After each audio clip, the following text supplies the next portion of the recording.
الرحمن الرحيم اللهم صل على محمد وعلى آل محمد وسلم أنا مسألة تلفي يا يوينا سبب لي سرقني بركالي Ali bika baka o shemandia ma ala ukani na bakalo ange bara ululo ala ukani na bakalo anzanga feminu short ningon na bakalo lo ala ukani shama olo anye bunda lo leni shama okanga ki waso ani ki nyali komino lula anzinu lo le kunani لمثل هذا فليعمل العاملون فناي فلاني ميزو كان كي يا لولولو كونيا يتاو سيكه parce que dunya ma feni kata dunya la miama hani kana si ani lwa minoni ani wati minoni tela ya sanu kan le abelo ko mana kasatu sadaqatun min mal Tilawe kuma mi vambe yole.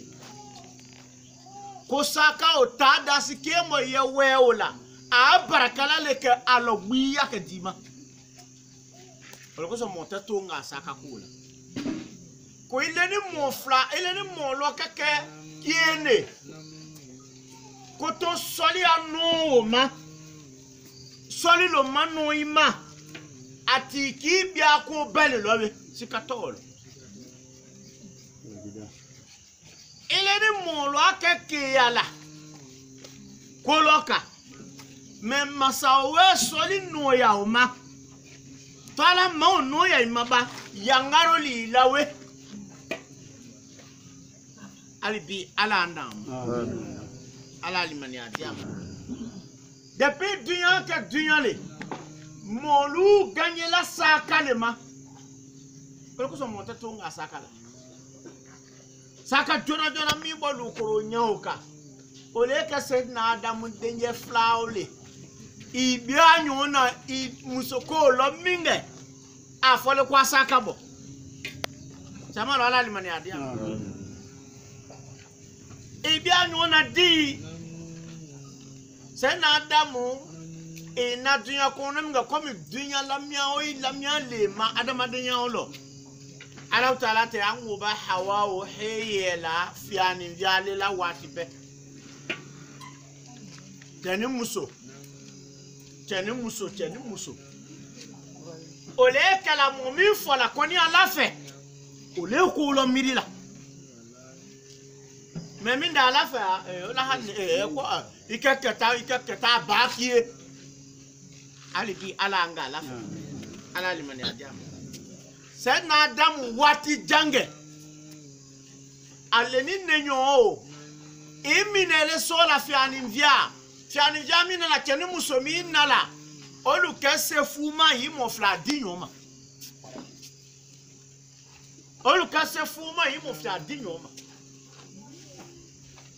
to sharia okana yema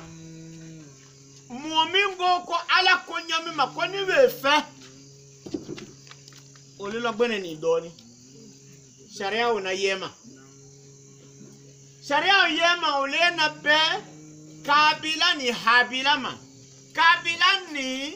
atafiani vya musoma mina. Ochani fietola. Anya adamande ya yelolo. Twala ko yele ko no ko akolo fonyongo. Chane musomina no lugo konkie lo tiene. Ko akolu diyo ma bi acha ni musogbe makon olukese fuma minda chao wa minda musofuke minda chao wa minda musofuke alo fonyongo nota musoke mo libe so sharia lomba o le seni shamao mi hamina ko ndefekalo alala o kam nga sen adam ko ko teke basile Koni alawe fonyama kwa nga ketini. Kabila ni tamusomina uchanyi. To habila ni tamusomina. Omagbayani. Amagbayani. que hier qui fait divido isha bayani ike balo sulo akoye kabui amagbayani to ala taala lo amole la yawi la alo mo mi senye la yawi oko oloko chela yeso adlo awule sallallahu alaihi wasallam ko wala taj'al musibatana fi dinina ela ne telo lo kala ko di ala ko ka fana yarawi ku yela yarawi o kana kanye dina o lo ke kula anga ande semingo panda kisi sama lo ala ndama amen ala ka fa ko kula anga ala anzeko o kaminge kabila koko komo yeba ne demo yeba minu na kene olelu tula kene wa ke afokwa afo nyongo nolonga loyo mo minu wetune la omuso olelu ni ko baba komo tekola mi ala ta ko mi na ba se na dama ko di ko ne mabonyelo namba o le foko keke ima fa ko la wi ni nga ani bonyela me ikatole ni anga iloya o ko ne mabonyelo ala le koko ni fo ne lo ngen sharia o fo la ne o le lu ye fo ni fo aye to ke bla pratique la ali bi ala mani adia kabila ko we lo ko ko ne mafanzo kabila ko kundake kabila faminga ko take sena dam ko ala hewe sharia sila o ile tako isa o lo lelo ninga ala we sharia si imake iyumule lawe itaka fuya nikataka ko aboy mai fo ala limani atiama ala bara no yama osila masaw ya no ya bia yusolo ya sekela ko ko panda oke ala ndama ufo bate ya no ala kana fo bate o kaminga ako weke mangani aweke mangani kabila ni habila ke abila koko baba kongo ala le foa afaje ko ala mafo ko nga bonyelo di baba nun defo ngo fitna lo ni ngo tete alo lo ni bom man fitna le nyakan ke yala yo ani dunya mi non dunya kawe nyama ya mina dunya ko sa fa o labo ale to haminani dunya haminila تلاوي صلى الله عليه وسلم قوى من الناس من يعبد الله على حرف كلا لو تلا لي فوق انا اقول مولو ادم دو سيلو اولو على كولو كوليكا ikafo ya kwale ni koni kiwi sulo ke na fla lo flase to kenyi alafe di ala nyumo kafe kato asafula yo fola hani suno watimia iyo kesu damandama ashala fe yumo ya kafe akafe ya ko drompe wa ni yesu no cha drompe ko so kasura yangaro ana yumo le bela salama ma asabakum min musibatin illa bima kasabat aydikum ala utalabu e foti ko kaya so ala abuli we ko mino bia ye ko le kaso ala limani adiama to molu yeno ya'budullah ala harf ala batula koleka akafa kwa le ko no ko ni feketa lo sin ko ina fla lo fla se sulo to kulu wa karasinya biloro hani kafa ko kulu wa karasinya wa pie ko ni masa o kete keta lo sin ko yelu en ka fonyu na le ko sukie wa ya يعبد الله على حرف عليك لا كل كوسو akafoya ko ya he ya frendi ma ake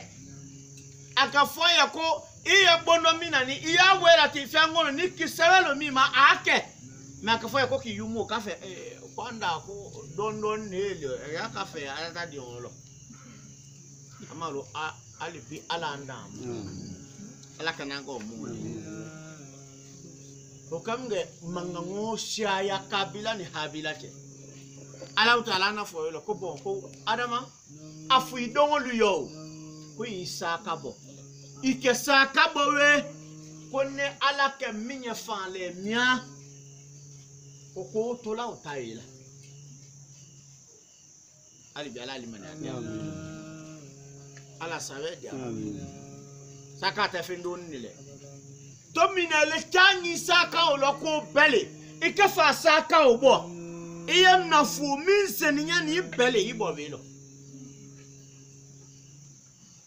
tilai watu sallallahu alaihi wasallam o ka watu no ko shama ya nan ngwale sha kafi olu ka ba fani jola ikodi ko feme bi asile ka ba lo alolula kwanga ka ba lo me kwani minyina ko momo ke fa wewe di ko ke ka ba lo kwa ke ahalala na fuli ase min veke so me aye jabu olu ku yo bolo onta jabu te shay ko modu te no te yu tama ke fa sara I double dima ko te bi ala lo ko femi halala le makanga lu ka ba we lo halala na fo na welu amino mo mino we heji oke ina hejri Ismail o ketima na fo ka ba lo ka wela minga na fo tomito iketa ka ba yewe I miri deni no la mini yala ofena ni ka ba lo lele ka ba kuno la lewe na fo welu amino o lo ale ko shama o note na fo ibo minde se ka ba bilola me awe fam nga ko halala na fu ala utala mako wela ala fo se na adam de niyem nga ku isaka bo ka habila o sa bangbe mali biane elubu kabila o senke bali kabila senke bali le aleta sin o ateka saka bo ayesin mino seminu manya to alon atese na fanya alema alon defeke la fi a fongole lu fara nyonga to kata odi ko le vesa kamizo le to habila te kasaka obo ayesa dengeno yeno hani ate otala watu la kafatalo alo lo tabulo tellement tewe die o dia ye nyamo tellement te die o dia ko yo maye akoko mala la koni se fendila ala makesa mini bo mina dine yakati sabe au takoti ala ngani ya fi amakinya ele koko gole kwani saka bo ko an boche mi ngolo koko kwani saka bo me fenje na di masaye parce que masao masachene o kamunga ala taala habila isaka o mi makabila ta saka o fitna o lewi bare ma vlao che halbi ala limani adiama ala anda o bala usul mabe ala nya bade nya dia saka te tonga feni o saka kiemiwe ala utala te ye fan le mi ala di no realite yila kena saka utaketali saka miwe samiwe o taminga ketale o saole tuyino ke wati jange se na dama ota sisa ota idrisa ota o boyno minge momina idrisa ko safa ole ka se na nuhole se na nuhu bwe minge chela mi no ko safa ole ka se na Ibrahim ali to Ibrahim ali te mo kono dini akono te ticket Shamalo alanga Ibrahim sini Ibrahim kono te di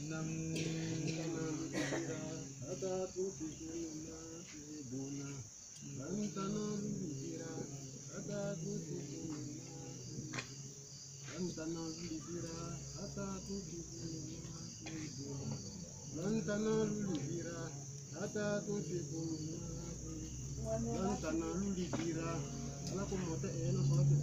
ata tu fi fu saka le bo mi ma ata le fu ko nyo le ke mi ma fu ne ke ko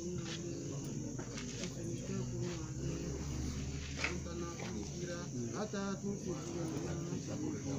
Ilole mwana masobana la kwa mshabaye.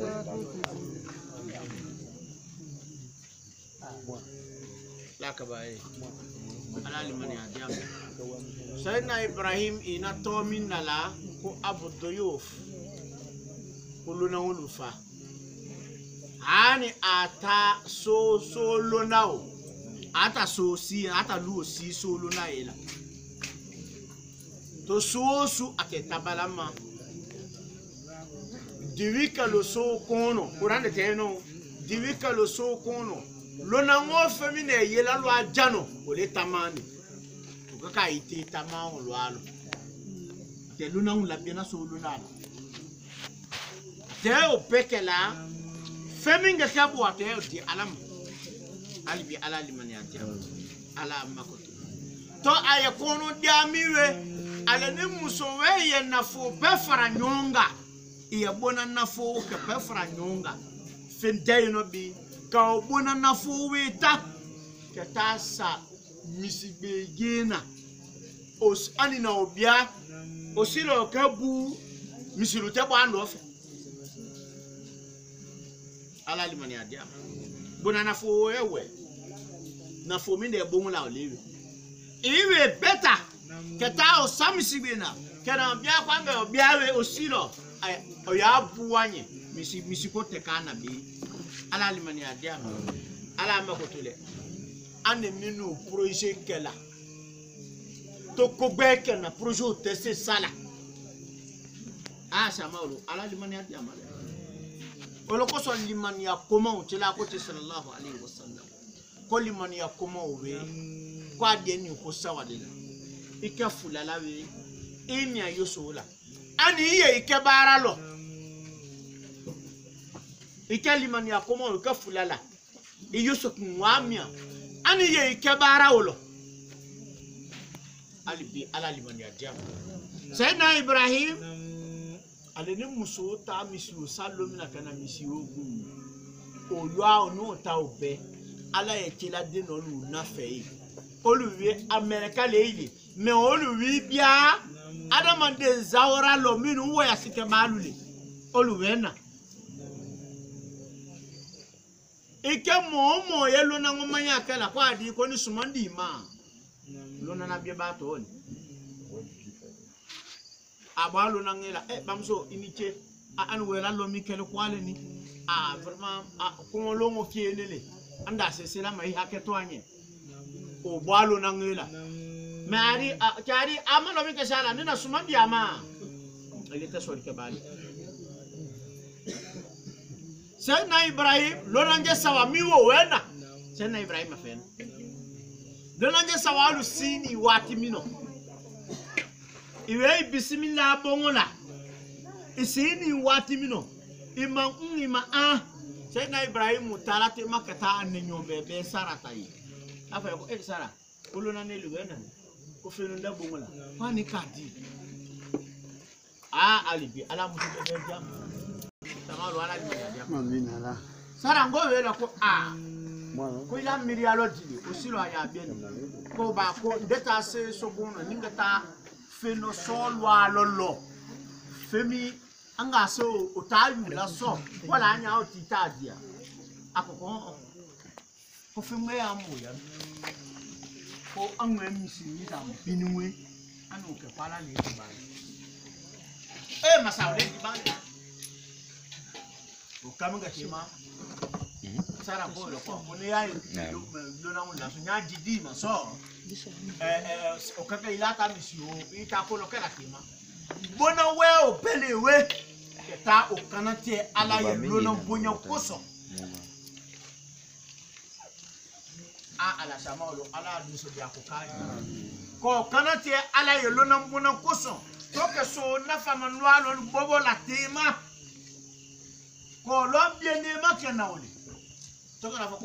ko lona ko la hakatoni ana fitini mizo amoleni jiosini suma musini lona ulukoko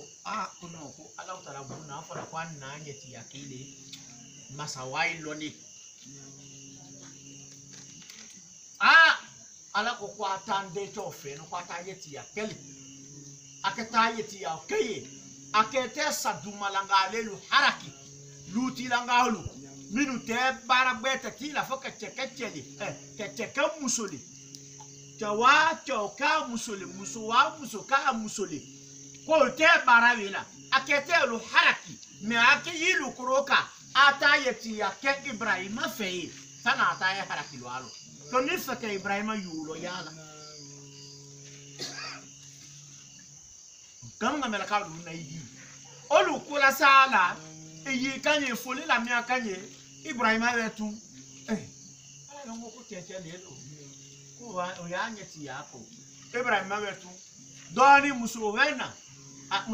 jidima inyata Ibrahima la ikana Ibrahima yo ko safe isuma ne lu ya Ibrahima bo awenna suma muso ya no ni so yenu fi toka we jirisi sifani pomuni ni mine yiri de minu te no ko sisife kwa na so mine ko ni kwa bismillah tema so kana oni so ko o fi to so amo mama lo ala limani ya melaka ko we lo ko Ibrahima ko we ko minga ni we ite amanyake Ibrahima ko we lo ko ila yeti bebe yelu na manyake la yeti bebe o ila yelu na manyake la konga manyake kona mine lefo na kukuna kono nandai albi ala ni ndia kone ye nyamima ne webu ekechini donc kwa bismillah kwa lomike Ibrahima yetima comme mu'minu weibu tesa sumoma itesuma nona Ibrahima we sumo dindi la nya opema itelomike la iye te jimina ku ka lomike Ibrahima o sha akuno to kaka bongo lawe iye sha nya ngo kai kono le Ibrahima sha ma ya sha nya luna ke kono mele ko lu bonya le ko we sha ile ni muso le bona luna no wena ele we sha ele ka bwete makabo ele ka muso le ka mamuso bama tia ewe muso matale aya shanya oluna ke kasoro asini awe shamel kasa waonje mena ko luko nyale ko Ibrahima we sha ulko lo ko Ibrahima ku kasha ko inna rusulu rabbik fane ala ya chile denele ala le ambia kwa nanyeti ya kifeni ko wallahi kwa ala ilo ala foko fokuweti mubeka me kwa ala we fo mga kwa nwe yi mga ni kana yanga take kuwe yi bo ala ye ibe ane niso dia ala koso iteka ye karate no kamga yiko ko bismillah ane we na minga ni wa wijawi kenwe na amulo ani na yanga takelo anga tesa du malanga lelo haraki kwale ni me ani lo amino ni lo wijawi kenwe na amulo Ibrahima anya lo wijawi o ka wati no Ibrahima ni muso we san bi won ya no koke dendeye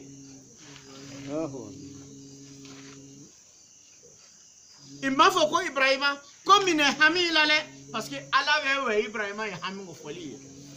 ko Ibrahima ko ta fo muso yewe ko ni ala kison ko anya dendi ala utala kaka wa ko ekenu ke deminga diba ko dogo tofo to dongo ka wo de mela iko ko to fo iko ka dongo tofo ka Ibrahima manu tofo kasika boko la fefe muso saimbi o ya dinzo muso ko wela ko ko baye ajuzu ko ne muso ko ni nwe ko mzimi to mademzo ngana esongo ni mina ko to njole ni haza ba'li sheikha ko njole no weka chokoni ni demine ka sobe o kaminga melako ko ya ku kakawa ko ya ala le dungu dibalo ko lo awo wewe jamila melako duta ewe ya bona fo mbe fana ali bi ala limani ala ambosi saka temu to la nyami mo lewe ana buli ye fo la che ko fo la temi ala bolo a sha ma olo fan le lo lu no lu lewe bola ko ala limani adiam ala limani adiam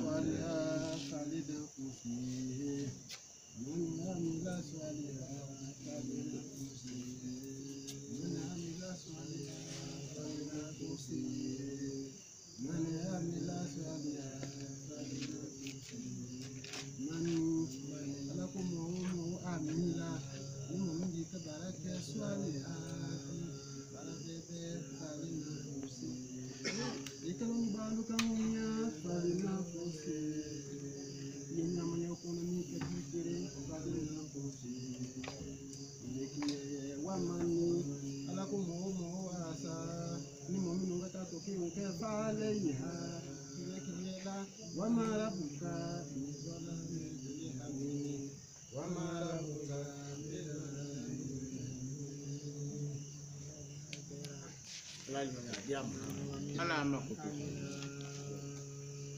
hali bi limani yao ala diama bolo ko son saka bobao ki la te fwa sallallahu alaihi wasallam ku ke saka boba yi wati ku nyali la ni ala taala ka molo yaila mominga fenno di alama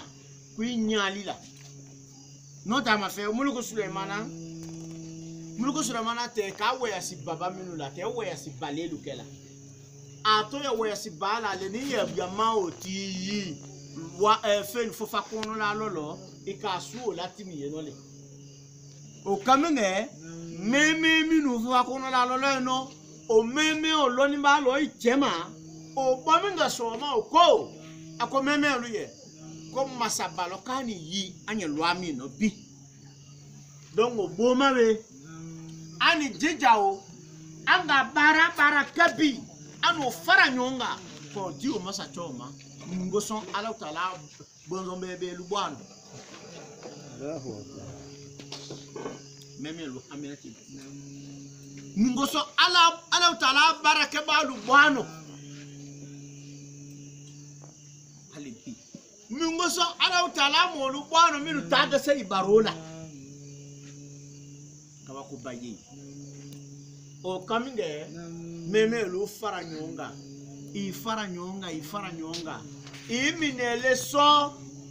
oteuma basiko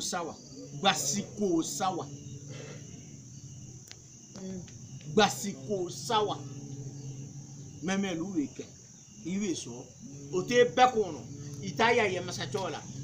ka mo choki ka mo temi meme lu tema o luki pourquoi mi koko masalo kana bi ko watu mi ngwe seno le sefan anwe mizo bite ngona nbara mi bete bi ani fe mizo ko le ke pasu ko sawa kwani kadi ko masache mi ngana we ala ye na nyulili mo balili ani fanake ali galali mani abia mo shama ala makoto Muluku Sulaimana na lon ba afa ko masacho wiyi ko wena ase tapi volant yetem Muluku Sulaimana bu ala ta afa ko nwe fun koro ye aka tapi o lala tapi o se mo ta la fun o tin mo bwe fendo olu ka ki mbwe mingala ale oke tiki ala tebe o koros e Muluku Sulaimana yi bi ngolo loni ba meme loni ma forma sa choya ku yi o kaminga yi soldat o bia yi kwasiko sawa ota to ke meme kamu bia nye to kata di Muluku Sulaimana ma ke salamu bla Muluku Sulaimana we salamu ya al kiene miena o kaminga ikoya yelo ko ani andewe inako mi masache donc oboma olo iwe na mingani ane mo minu fufa kono la ro yanu anwe ifana ke me ifana ko minelele enyi masala fe o akana mo fu yani bwano barake bali lu bwano amulu bwano mo minu tade sei barola itata meme fani nyeko ngoni lo minu lo e ko le ika kwa na yin kadole ina kadole le ka gbasiko sawale meme osi ni oto meme le lo nba o ma fe muluku Sulemana nyan lo aye muluku Sulemana nyan lo o muluku Sulemana we jo di ma fongolo a o lo amia to ke bia to a kwa ni chi kwala ka bae hakima ngolu ka chi hanu fongo madi aye imo lu foma na akomi na lemini hata kabonga hakima ndo kala ama lo ala limani adia ana sabe dia o kaminge meme o komulu ko Sulemana ya ko masate ko alo iwe jo anye soli olo kulo londi ko e masate ko ngwe lo iyan o ma we jo anye soli olo ko masate ko nga ko makini fuye ko ni teke ko dima fengo ko mo minga iso mo to dima fengo mafela soliba o mo ta fa o langi mafela isini ko kesa kana nzo ilo ofin tabo ilo ofin fu tabo ilo ofin me tabo ademaya o ti keri ti fi akala baro teson wati lolo o kana dasi mo andi mai ta ko baba awe ko balika wen me ga ko kesa kani so mobili minu na fa yo tu ko anala o kana si mo andi mai fa ko badisa ala limoni atia o kaminge meme ko muluku Sulemana ye ko soliba o tema fela ika masamizo ito mafela me ile minga soli o ka iseko iwe mafela tu soli ane mbeme minu fofa kono la lo yanu ana mvara nyonga ane femizo ye bi ane fan la wole ka mi ne bi kwa wena ejima ko note ko ni teke ko soli ba o mafela soli fongo mafela ko don data duyan gono minga se ala sola ele ka ala so mi ne so fongo bele ebu muluku Sulemana ko no kuwe kawa ko kango me ko nga fuye ko muluku Sulemana ko ifato ko Daud ku me ifato fo nyele ku fato ko Daud ku ifato ko lo muluku Sulemana ate wa ko atala meme mi wo fe kasoro na mi nyolele ali biala limani anyela nyingo iye saka velongo yama o fara nyonga igba suko sawa le saka le to kanyi ala fa kondi ala anga afo ye na minyoye ko alo o kanya mbozo lo baraka ali biala limani adia o bozo le lo baraka bini ke baraka hani katime baraka olanka ali biala limani adia akawa ko shema meme o ni muluku Sulemana e baluka ko shema ne kalo me solibao ile ta seko langole mafela e masami zola ito masa o degro mafela o loko so momo kaniso ile mi soli o miala ile te jola parce que il est à la sola to ala fa ko ni fi non te fait la mi dia mango fait la bile au litele c'est na Musa ni chela sallallahu alaihi wasallam et to nyon daka se ke la hani ana to fait la lole bile au mi mo to lole binan lo wetela ande c'est à la sola ndete sala sola to ile ka masami zo fongo be masami mo ka beso afulena la ke fengi bo ise masawa salamino ala ko welo kon de aya soli o mafela me ngani nyami ala ne ma ko wela no te atese ni soli ale bi ala sawa badia ala limani atia ko saka o daraja baba minu kala nyama ya ko no le tila ba sallallahu alaihi wasallam tila ba ta saka o bol ko manaba tila ba o ta saka o bol ko manaba tela abemate le toko Abdul Muttalib le mi dengola ke wati janga ko madenzo ba aye na te denzo kolo ani lama kasi alama ala limani adiam ole yala na oyo mo ka joko la yala ni ala kola ala na ala kola ole ni lama kasi alama kondi ala ninga na denje ko wole te wati ulo gadenzo denje so ka se denje tanyo nyawo kanate ili alaye ke barka bia ili alaye ayewete de ngola amakale nyala ko le ya denzo bengu ala utala na denje dima ki fia sawa ka ta se fo denje ta to denje o tanyo oleke Abdullahi to Abdullahi le dia fate e katini dongu beka pe to ala lo komi na nyina fo wake tomba we bia kibarole aye la kami fo yo ta ata yele kibarole nyande ngotanyo kanate ye nya kanate ye ke barka bia ye alaye namala la oyo ndengo ya setano me ywe dendi make setano nya tanyo kanate ye ke barka bia ye alaye aweto aweki baro hani alibuwe na lo oyo akami vo kanule kwa ala limani adiama toma yibira velo ke makanga olu ke faranyonga mwela hello di alam olahiri miwe ningeke ko mafaye aya foko mwenyu sula gbeya moyo sula gbeya ko alors que kole le komi nganga keke mwela hiri di alama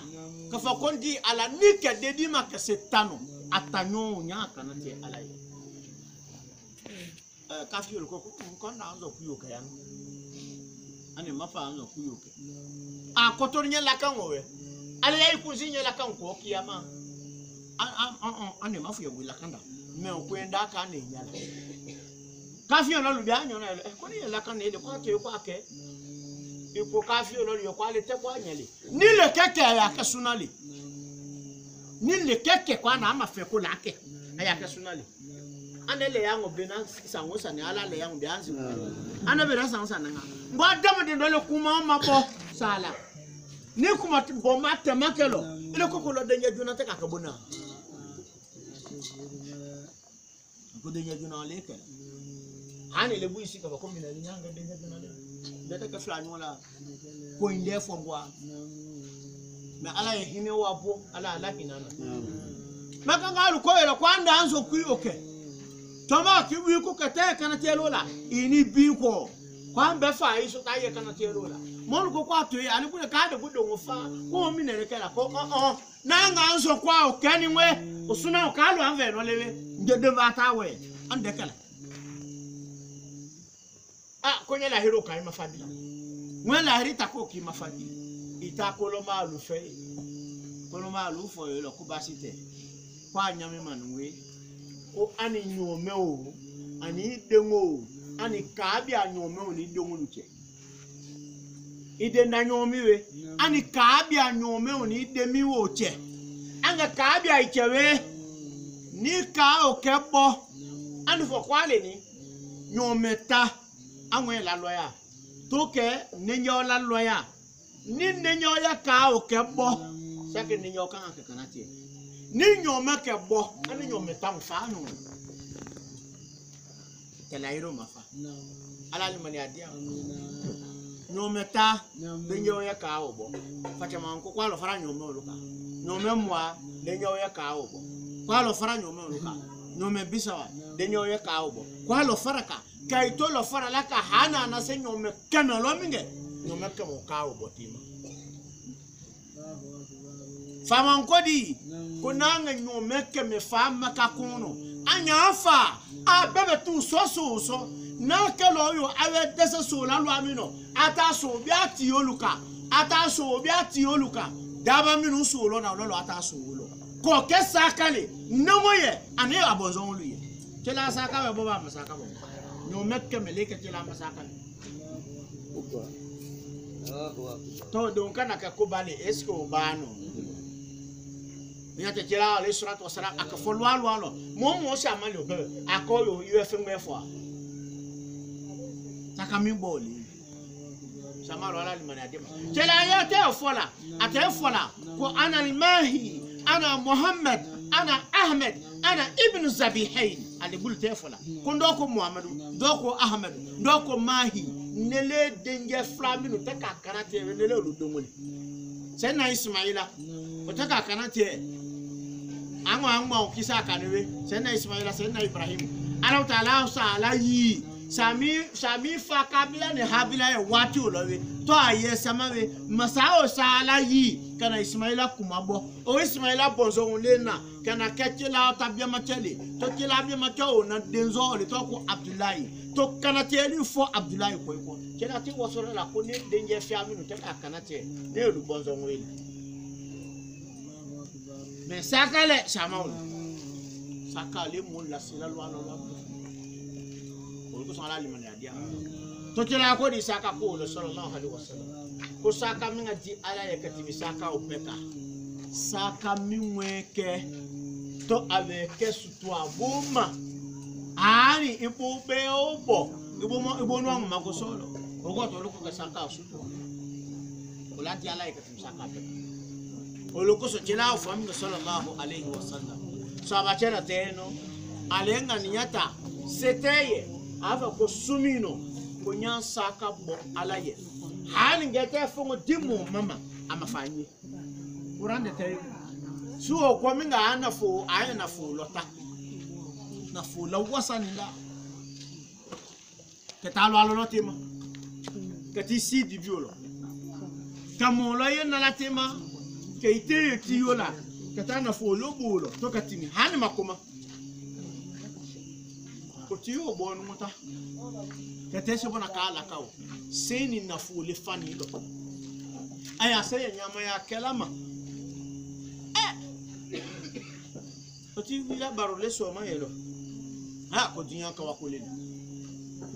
ko dunya to ko ka wakoso kwani gangster ba mina ni lake na wele lukoso lolu fene ni na we dilani ko dunya ka wakole o mango le suta o mongo le sota dal ko ko masaka boli aye ma yali ko tani tawelo cham songolao itana di fana on ma fana on lo alo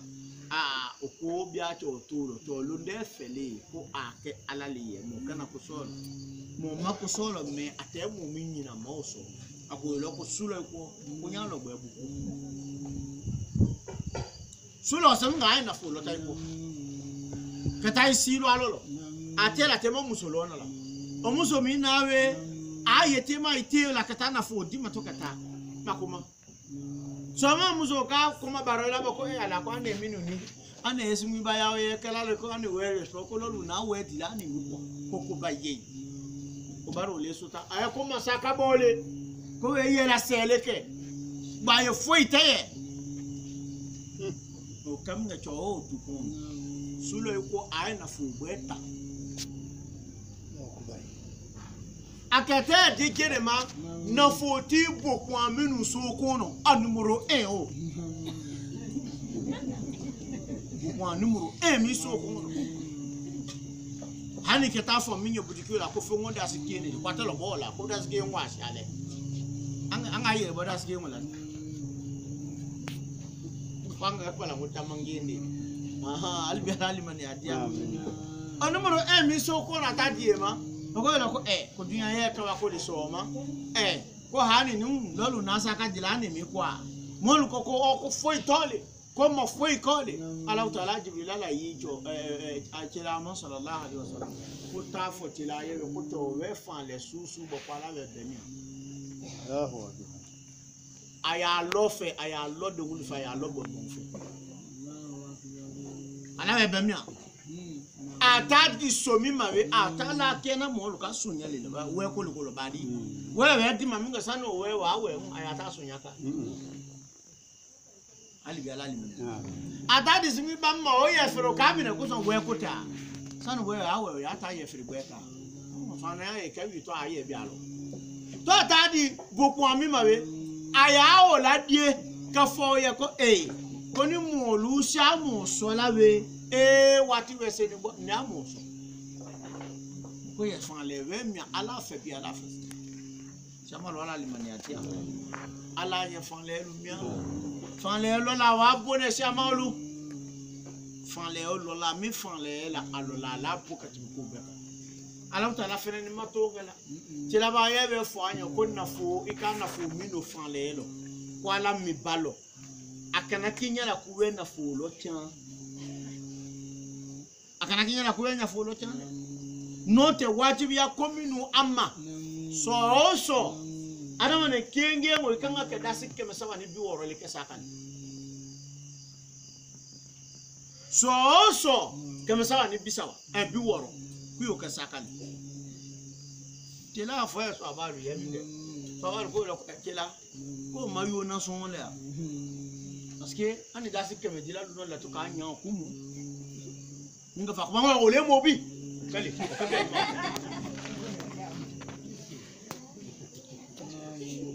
minga dila kele no te ka ko mo lo bo ban dasi ke mo ka lo da bia ka minga dila isabe ikoli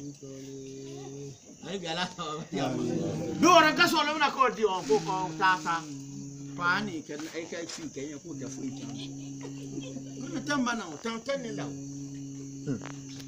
ko ni ka fo mo ye ko ke msa ni bi wora so ko aka dila alama aka bo le mi mo le na so ti la fala ani ni lo taye olongo ki ele wi o talo dasi kemele lo kungi ngole imo womla le bonla dasi kemele lo kungi ani biara limani atiama to longo la ya Allah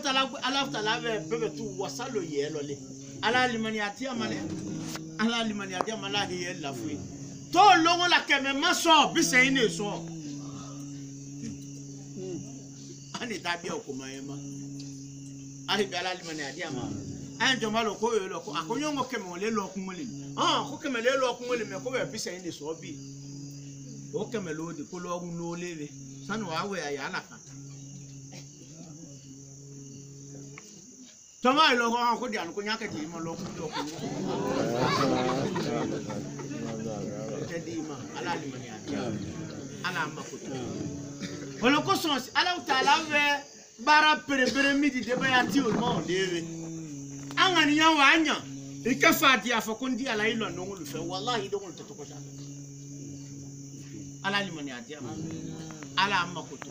ko dasi keme sawa ni bi wora kanga ko bo so ba lu ko wela ko kera ko we o talami o bora mi ne ko so ko kutu na mi adama do wala o le bi na kutu na keme sawa ni bi sawa bi wora ma ikanga ka o bebe tu saka bo so te barka bi ala taala ko kera kwanda so la o akwerele ko ke ku ikadi e jija ikawe fa iseola لا إله إلا الله وحده لا شريك له له الملك وله الحمد يحيي ويميت وهو على كل شيء قدير كويسي بيوسي يتانغ harfu kenge ngo bayeta iya kema sawa ni bi woro ya so ba ta so ala limani adia kirawe kado mindi amale mi mboso saka bole kana ta kando kila matunga saka asaka oboli hani kesi le ano se kila ba sallallahu alaihi wasallam anyome keme fia kanati no me keme fia o kanati to le angwese kila ba o safia le so to safia mi tellement kila ba o funga bo alo wasaniye akono adi akokondi ala mwesa o kienge de ninya bona mo lutali to kesa o kienge nyama no beye manongo mano ni we desani male yanzo ndi ala ile yango baye di ane le yango baye so na maso me ka tukuma ko kila we kala fita o kubeli kila ka mingo ngama ko kulaka ala limani ati saka o kila matongala tela ya hadisa lo akoku ka fan le obo wan ma ke saka obo ni ala tala ke saka omia adasi kienwo ila tana bala ubi wo alima bala ubi wo ya sama lo ala limani adama o bala ubi wo ya o abelo fitinu bala o mi belo fitinu ole bano saya yangaro chayoni bano yangaro chayongo isini teminga itama kona kawani chuika sama lo ala anama bela fitinu ole ani masela lo awule ani saka hata kila bao telma saka o bunya ala daraja wa bo ala fe hata ni mo kesa yake kila kodi ko irhamu mautakum biddu'a was sadaqa kwa hina ya safelula alwa uki ya sakabuye kama lo ala limani adia kila matunga sakala sama ya obuo ye matunga sakala sakalo la wa bo adama no ye nyama ya kono ama fenu ngo ita sololu yo osominu we sangosa alole fara la ye heraulo minele kela ye saka bokuso lele fara la ye heraulo to masala tala kata bia mina dia kwale funwe sema kwanga blada lo lalo anve olo toko sangosa ke kwa nakara to ke sa ye bo alaye ngania olelo alo wasao kila kodi sallallahu alaihi wasallam jaddidu niyatikum kwa yanga niya la senya wati be ngania wa senya wati be benita hamini akafo kwana nko be ngania fo ala utala le bia ni ye masaya olo no de nde ko kwa da wana ne masaya no ka fo lo mal ko ndake benta ngania le ile kolola nango mugwe o ko ki mu tango mugwe ko akabia ngoma bia ndi ala minga dia ye iyoke mongwa ko acha mongwa ko ilala o mo bebe tu ye kili wetasi ala fe no kene ni masa o make ya masa ya long afilena la ke kono fi ko tobo me ala le beni ye ala ya lo ko son chela ko kwa ngani ya ola senia kwa ya bara o bebe tu ma fela ngani ya we ma o ko so mo lu ye no ko kamina amadin ko bara o ko asha bara la bara shema ne duyen ngono yutasawwaru mo bara mi jatemiala min a'mali dunya ike jatemi fa ko dunya ko le min ko la tale ko summa yasiru ko shafa ko ita bara miwe o yekiyama min a'mali al-akhirati kataye oyo ala talamma ko te bara mina katimbara beka ko lele o karami na sababu yana bi husni niyya ngani yao sani yao kusu me ko bara be yeno bara miwe ani yela bara bebe lele bara bebe lele benyala ala fe tela ofe chama muminu bebe obefe ani mominye te chama ya lo bara bebe lele yutasawwar min a'mali al-akhirah kwa kanyala oyo saya sola kiyama siko sikatelo ko bara kankati ko kaya ita o bara oye min a'mali dunya kwa bara o kwa kaminga ailanga dunya kono ya no hana ya matimi dunya ka katabe minema bisu iniya angani ya o mabia ngani ya o li bara o chana hali bi ala ngani ya o lanya ala ngani ya o lanya sama olu kani ya bebe owe akekelo alowe akalo yo torosi mango divilo belo ayela limo yu ya te kono ketamo sife ale hamini ne ko peta ilala nanya bebe o kati mengani ya yongo ko le ya ko bela imi ya to yongo tamire ai mai na la inde no nga anyawo yan ka sura kamu mo sini yin atawenga nyatela wenga alele sini we nganyawe manyi nganyawo bieni de ko foli wa no marketing ko beka alo le yo no ko baro le ambo bi ko na ma ko foli ko baro te diala to fosile ko baro wa dia ande baro la lo forcer le ko fo adia iketa lo so ko fo li la ko ni ko mi vo ani ko ni se fo anya la ko to mi na ko se mi na fo anya la yi fo ani je mai ko fo lo le nya we tela ba sallallahu alaihi wasallam ale ni ne yo Aisha le sini to lo na la o kam ga musulona iko ma ko maratun damima musomi ya te manja te su a sini ya we fo ate manja ate sune muso na ya kiti ate na chela ma ya ka kiti mina a o kiti o manya ke muso te ta mine Aisha inya lo asha muso lo to ka foko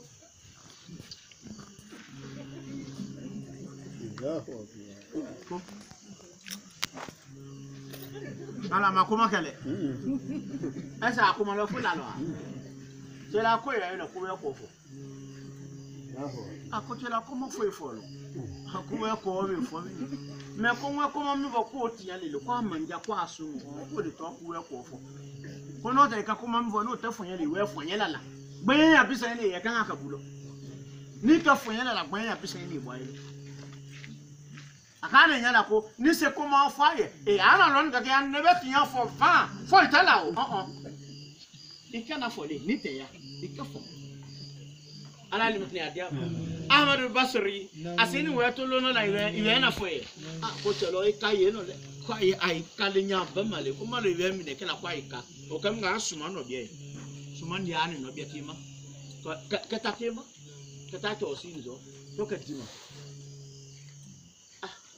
o ka mo che ko mo na suma mi di ma to lo ke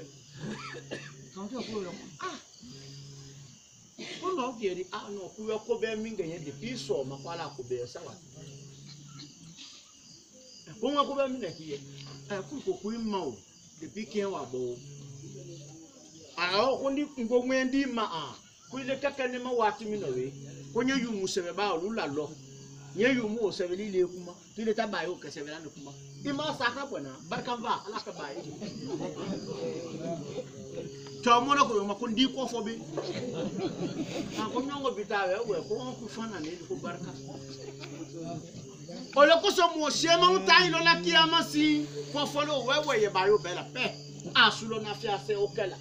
asa as fe la o se la te fo la o ko me ko fo lo ka fa ane diplôme ne ane ko fo ni kala han la bola nyon lu belo kala lo akara avec comment le faire dans l'état là et mabe te le mi la ko ama ko iwe ka nyama ko kanya vu le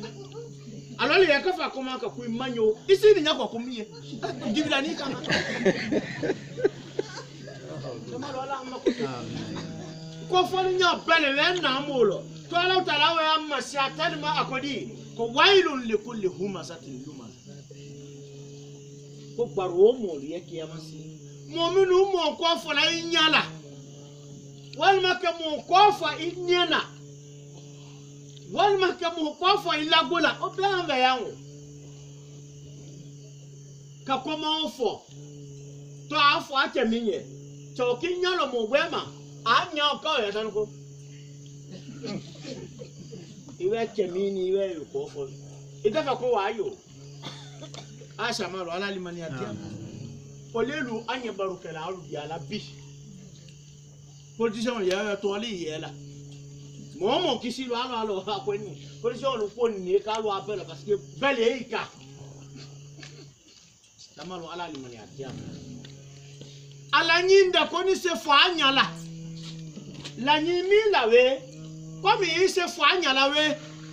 atoye ikafole mbeka ko folu obweke tela ya watu ro fi hadisi ni na stani so be tela ya watu ro muso dem ya muso fi alo le tene te suno ite ba suno me langa o sunya o wati mi no je na fla suno langa o sunya o wati no abe ko yo kafa ngo we pe ya tala utala te be pouvoir dikelama tela te se fa mo mi no kwa lo mi di ma ibo suno to tela o garanti takiyama si ala ana mimi ya mana tela ko dunya ko ala hinana lele no te he ko ba ta kando ala hinana ina fo tela ero tela amadu ma muso fɛ ami yanu ko a bɛ gbɛ yan dɛ tela ijolo anya na iya ila o sila ile ka fɔ ku isungu tɛ ya sungu tɛ n'o tɛ bɛ gbɛ yan dɛ ile ko ya fiti so wa tellement sungu bɛ gbɛ ala limani ya diya o kami